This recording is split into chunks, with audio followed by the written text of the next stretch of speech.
Sister Perisma was very beautiful. When you talk of beauty, Sister Perisma was a very beautiful sister. She worked in this particular school where the owner of the school happened to be a Reverend Father. And every other person in that school was always, loyal to them. She could talk to the lecturers the way she liked, the professors, and all of that.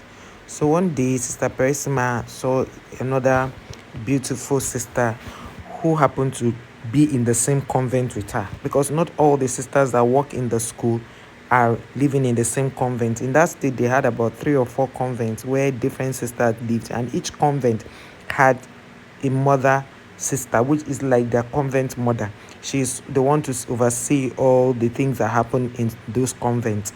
They are the ones to report whatever has happened, maybe to the bishop or the father in charge of that parish.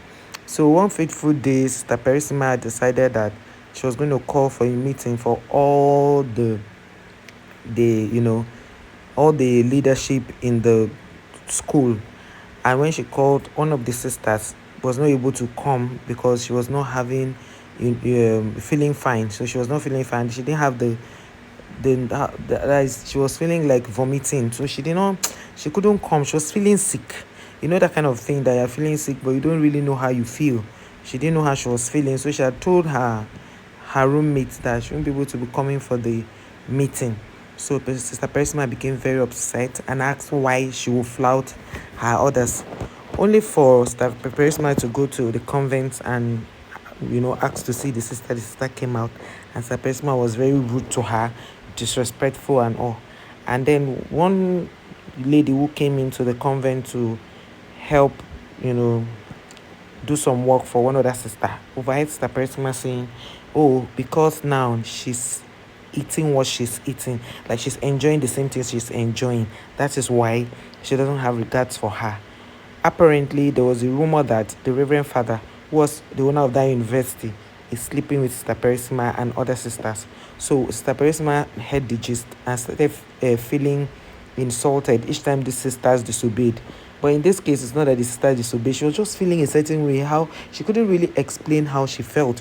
So Sister Perisma just concluded that the reason she's disrespecting her is because she's eating what she's eating, that she's sleeping with the same person she's sleeping with. But when she said that, the other person who came to see that Reverend sister was now having some conversation with the Reverend sister, and the Reverend sister was now telling her that I hope all is well because of the way she was looking at her. She said, no, everything was fine. But while she was there was this heated argument again.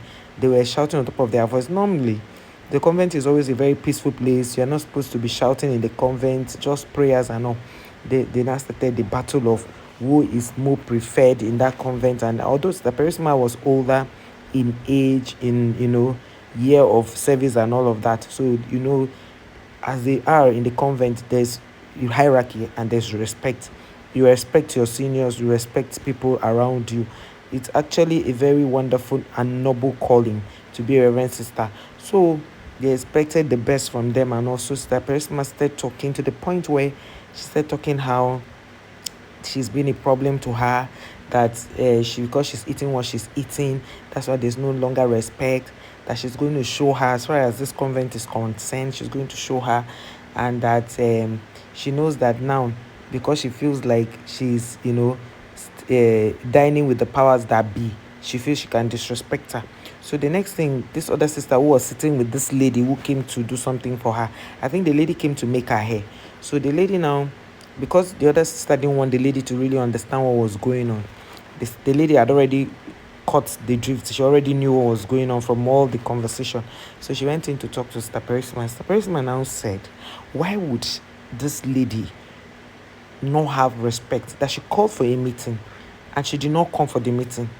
And instead of her to at least send her a message to say she was not going to be in the meeting, or send someone to come tell her if she's feeling so, bad, to come by herself. So the lady, this other Reverend sister who called that lady to make her hair, now pleaded with Sister Perisma that please, she should calm down. She shouldn't take it personal, that everything was going to be fine. That was when another sister came to talk to, Sister, the other sister that had just finished speaking to Sister Perisma to calm her down. The sister now called her aside, because of course she didn't want that other lady to understand what's up. called her beside her aside and told her the reason Sister Perisma is angry is because this new sister here, is sleeping with father. And you know how it is when somebody is trying to cross your boundary. So this other sister now say, wait, sleeping with father how? Like sleeping with father, like having intercourse or having sex. She said yes now. That is she not aware of their relationship? That did she not understand what the person was saying since that this because she's eating what she's eating? She said no now, she didn't understand. That no wonder the girl that came to make her hair was looking at her a certain way. What's really going on in this convent? How is she meeting with father that they will be sleeping together? She said, that the gist has been everywhere now. She's surprised that she's not aware. So this other sister now went back and sat back. She was asking the lady that came to make her hair, hope all is well. The lady said, sister, why is she asking her all is well? That she's asked her the same question, like that is she hope is not something she'll take from here and go outside. That there will be no point for her to go tell the story outside. That anything she heard, let it end here. So the lady said no, that she's not going to tell anybody. Before you knew it, the gist was already in town. People were talking about it in the parish. Each time they saw Sister Perisma passing, they'll be like, upon all the shakara that Sister Perisma used to do, so she's actually doing something behind closed doors. So people now started disrespecting Sister Perisma like a kind of um battle, as if they were both married to the same man, that kind of thing. So Sister Perisma now, I had a conversation when she was going into the library. She already have had a conversation and people were mentioning her name. So she sat down, she stood by that place to hear all the conversation because the door was open. She listened to everything they were saying. And she was like, wow. So this is what they've been speculating in the on campus against her. That she didn't do anything wrong. She's not doing anything wrong. That why are people ganging up against her? So Sister Perisma now walked into the room and asked the sisters that were there that she overheard every conversation. That please, can they tell her where this story is coming from? They all say no, that somebody told them that the gist is already in town, that Sister Perisma is sleeping with the Reverend Father in charge of the parish. Sister Perisma said no, that she's not sleeping with any Reverend Father. That she and Reverend Father, they are close because she's always the one doing the job. And being an admin officer in that university, it's her job to call for meeting and also do other admin jobs that HR, they're in charge of all those things, employment and all that. Why would they begin to say this? So the other Reverend sister who walked in now says that Perisma should just calm down, that these things are bound to happen. But the other sister was like, she's surprised that this kind of stories will be happening in the convent. That no, that this should not even be happening, that they're in the same convent, they should look out for each other. Because they were not only people from the convent working in that university. That's how Sister Perisma was now. Because they were telling her that Sister Perisma, another thing is you talk to lecturers anyhow, you disrespect professors. She said no, that normally people who are HR staff, if they give orders, people think those or take those orders as being very rude or very very direct. That is the work of an HR. That she's a human resource person, that she cannot, and every management meeting she's always in attendance, she's just doing what is right.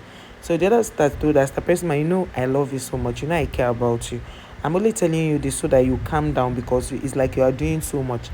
Father is always using you to do most of his admin work, yes, because he trusts you, yes, but can you not get involved or get confrontational with all these reverend sisters, especially the ones that came after you, so that there will be some form of respect? That person now said that she doesn't know why all this is happening, that she's not sleeping with a reverend father. One of the ladies who has seen Sister Perisma and Reverend Father doing some moves came out and said, Sister Perisma, with due respect to, I have seen you on several occasions hugging and kissing Father. But now that we have to say the truth, let us say the truth. That's what you've been doing. So I don't know if kissing and fondling with Father is part of the job you were asked to do. That's what Sister Perisma now said. When was that? Why would she say that the girl now, the Reverend Sister, is a younger Reverend Sister though? But because she has heard Shege from Sister Perisma, she now narrated everything. Sister Perisma was so weak, she couldn't say anything, and then she walked away. It took the help of the mother of the convent and some other older sisters to sit down with them and advise them and spoke to them about it, that whatever they are doing, they should remember the reason why they were called into this noble service to God, that they should not allow the younger ones come in to emulate what is not right.